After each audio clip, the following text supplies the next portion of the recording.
Hello my friends, welcome back to Relaxing Eng Stories. I am so glad you are here with me today. Take a deep breath, let your shoulders relax, and let this story carry you all the way across an ocean into a tiny, one-room cottage in Scotland, where a little boy is watching his father fail. Because this story begins not with wealth, but with hunger, not with power, but with shame, and yet the boy in that cottage will grow up to sell his company for nearly $500 million. He will build over 2,500 libraries. He will give away almost everything he ever earned. But first, let me tell you about his father. Imagine a man sitting at a wooden loom, his hands moving fast, weaving thread into fine linen cloth. He is a craftsman. He is proud. He is good at what he does. His name is William Carnegie. He lives in the town of Dunfermline, in Scotland. And for a while, life is decent, not rich, but steady. The loom makes cloth. The cloth earns money. The family eats. Then one morning, a new factory opens at the edge of town. Inside there are machines, massive steam-powered looms that weave faster than any human hand ever could. They do not sleep. They do not eat. They do not need to be paid. Within months, William Carnegie has almost no customers left. No one needs a man with a wooden loom when a machine can do the work 10 times faster, for a fraction of the cost. The orders stop. The money stops. William tries everything. He sells tablecloths, door to door. He begs for work, but the world has moved on, and it has left him behind. His son Andrew watched all of this. He was just a small boy, but he understood what it meant when his father came home empty-handed. He understood what it meant when there was not enough food. Later in life, he would write about his father, in words that stayed with him forever. He said, "It was burnt into my heart then, that my father had to beg for work. And then, and there, came the resolve that I would cure that when I got to be a man." Stay with me, because this is a story about what happens when a hungry boy makes a promise and keeps it. Andrew Carnegie was born on the 25th of November, 1835, in Dunfermline, Scotland. His family lived in a weaver's cottage, one room. That was all. One room that was the kitchen, the dining room, the bedroom, and the living room, all at once. They shared even that small space with another family on the other side of the wall. His mother, Margaret, was the engine of the family. She was sharp. She was ambitious. She was fierce. While William struggled and grew quieter, Margaret was already making plans. She wrote letters to her sister in America. She asked questions. She listened for news. And then, the famine came. Across Scotland, across Ireland, across much of Europe in the 1840s, crops failed. People were starving. Families were making desperate choices. Leave or stay and suffer. Margaret made her choice. She sold everything. Every piece of furniture. Every tool. Every cloth. She and William borrowed 20 British pounds from a neighbor. And she put her family on a ship called the Wiscasset and sailed toward a country she had never seen. Andrew was 13 years old. The journey took 50 days. There was no comfort. The passengers were packed into bunks, deep in the hold of the ship. The food was terrible. Many passengers were sick. The sea was cold and dark. But Andrew, even then, could not sit still. He worked odd jobs on the ship just to help pass the time. Small tasks. Whatever was needed. It was the beginning of a habit that would never leave him. When the Carnegie family arrived in America, they settled in a neighborhood near Pittsburgh, Pennsylvania. It was not beautiful. Pittsburgh, at that time, was a city of smoke and fire, full of factories and furnaces. Carnegie would later describe it this way. "The soot," he said, "got into your hair, your skin, your clothes. You washed your face, and within an hour, it was dark again. Life," he wrote, "was, more or less, miserable, but miserable was still better than starving in Scotland." And Andrew Carnegie did not waste time, feeling sorry for himself. At the age of 13, he got his first job, in a cotton mill, working 12 hours a day, 6 days a week. His pay was $1.20 a week. $1.20. For 60 hours of work, he did not complain. He did not quit. He went home, gave his wages to his mother, and came back the next morning. But he also did something else, something that would change everything. At night, after his long hours in the factory, he went to school. A man named Colonel James Anderson, a wealthy local man, opened his personal library, 1,500 books, to the working boys of Allegheny. On Saturday evenings, any boy who worked with his hands could come in and read for free. Andrew Carnegie came, every single week. He read everything he could find. History, science, literature. He educated himself in the hours that other boys slept. He never forgot Colonel Anderson. Never. Decades later, when Carnegie was the richest man in the world, he would say that those Saturday evenings, in that little library, had changed the direction of his life. It was because of one generous man, opening his books, that Carnegie would go on to build 2,500 libraries of his own, so that other boys, in other cities, in other countries, might have the same chance. But we are getting ahead of ourselves. At 14, Carnegie moved from the factory to a job as a telegraph messenger, running messages through the streets of Pittsburgh. He loved it. He was fast, he was curious, and he had a gift for remembering things. He taught himself to read Morse code, by ear, something most telegraph operators did slowly, on paper.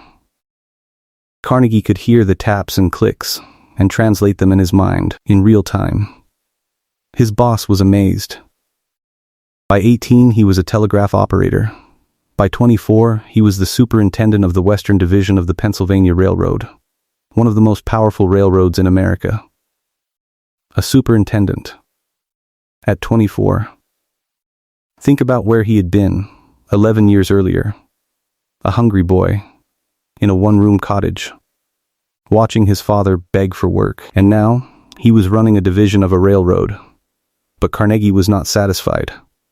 He was watching. He was learning. He was always looking at the bigger picture. He began to invest. He put his small savings into a company that made sleeping cars for trains. It paid him back. Handsomely, he invested in bridges, in oil, in iron. By the age of 33, Andrew Carnegie had a net worth of $400,000. That was the year he wrote something extraordinary. In his private notebook, he wrote, "Man must have an idol. The amassing of wealth is one of the worst species of idolatry. To continue much longer to accumulate wealth, beyond what is required for a comfortable life, is wrong." He wrote that at 33. He was already telling himself to stop. He did not stop. In the 1870s, Carnegie turned his attention to steel. America was building. Railroads were spreading across the continent. Cities were growing upward. Bridges were crossing rivers. Everything needed steel. Strong, reliable, affordable steel. Carnegie saw it clearly. Iron was the past. Steel was the future. And he was going to own the future. He studied a new method, called the Bessemer process, a way to make steel faster and cheaper than ever before. He built the Edgar Thomson Steel Works near Pittsburgh in 1875. And he ran it, the way he ran everything, with relentless efficiency, with obsessive attention to cost. He tracked every ton of steel, every dollar spent, every ounce of waste. He hired brilliant people and pushed them hard. He once said, "Show me your cost sheets." That was his way. He did not care about grand speeches or impressive offices. He cared about numbers. He cared about whether things worked. His method was also ruthless. Like Rockefeller with oil, Carnegie used his size to crush his competition. His steel was cheaper because he produced more of it, faster, with less waste. Smaller companies could not keep up. They sold to him, or they failed. In just a few decades, Carnegie Steel became the largest steel producer in the world. Not just in America. In the world. By 1900, Carnegie Steel was producing more steel than all of Great Britain. Combined, the little boy who had arrived in Pittsburgh with nothing now controlled an industry that was building a nation. But great power, as always, draws great shadows. In 1892, at Carnegie's steel plant in Homestead, Pennsylvania, something happened that would haunt him for the rest of his life. Carnegie had spoken publicly, many times, in favor of workers and labor unions. He had written that every man deserved fair pay and fair treatment. He seemed, for a powerful industrialist, unusually sympathetic to the working man. And then, his business partner, Henry Clay Frick, cut the workers' wages. The workers went on strike. Frick brought in 300 armed guards from a private security agency called the Pinkerton Detective Agency to break the strike. What followed was a battle. A real battle, with guns and violence and blood. 7 workers were killed. Hundreds were injured. Carnegie was not there. He was in Scotland, on holiday. He claimed, later, that he had known nothing about Frick's plan. Many people did not believe him. He had once written, no steel mill was worth a single drop of blood. Now his mill had taken 7 lives. The press was savage. The public was furious. Carnegie, who had built his image as a man of the people, was exposed as something colder and more complicated. He never fully recovered from the shame of Homestead. He spoke of it rarely, but those who knew him well said it never left him. In 1901, a banker named J.P. Morgan came to Carnegie with an offer. Morgan wanted to buy Carnegie Steel and combine it with other companies to create one enormous corporation, what would become U.S. Steel, the first billion-dollar company in American history. He asked Carnegie to name his price. Carnegie wrote a number on a slip of paper. $480 million. Morgan did not hesitate. He shook Carnegie's hand and said, Mr. Carnegie, I want to congratulate you on being the richest man in the world. Andrew Carnegie, the boy who had arrived in America with borrowed money and no shoes, was now worth nearly $500 million. And here is where the story takes its most remarkable turn. Because Carnegie did not keep it. Not most of it. He had written, at 33, that accumulating wealth beyond what was needed was wrong. He had carried that guilt for decades. Now, at 65, he finally meant to do something about it. He sat down and wrote an essay called The Gospel of Wealth. In it, he argued that a rich man who dies with his fortune intact has failed. He had not earned that money for himself. He had earned it because society had given him the tools, the workers, the roads, the laws, the opportunities. He owed it back. He wrote the words that would follow him into history. The man who dies thus rich, dies disgraced. And then, he began to give. He funded the construction of 2,509 public libraries in America, in Britain, in Australia, in Canada, across the world. Not just the buildings, but the books inside them. He required every city to match his gift, with a commitment to fund the library in the future. He wanted them to last. He wanted them to matter. He built Carnegie Hall in New York City, one of the most celebrated concert venues in the world. He founded Carnegie Mellon University in Pittsburgh. He created the Carnegie Endowment for International Peace. He gave away 7,500 church organs, because though he had no religion, he had loved the hymns of his Scottish childhood. He created a hero fund, money given to ordinary people who risked their lives to save others. Miners who pulled men from collapsed tunnels. Firefighters, strangers who jumped into freezing rivers. In total, Andrew Carnegie gave away approximately $350 million during his lifetime. In today's money, that is more than $5 billion. He gave away 90% of everything he had ever made. In his final years, Carnegie lived quietly, in a mansion in New York and a castle in Scotland. He played golf, he read books. He wrote letters to presidents and kings, still pushing for world peace, still trying to prevent the war he could see coming. In Europe. He did not succeed in stopping the First World War. It broke his heart. He had spent years of his life, and millions of his dollars, trying to prevent exactly that.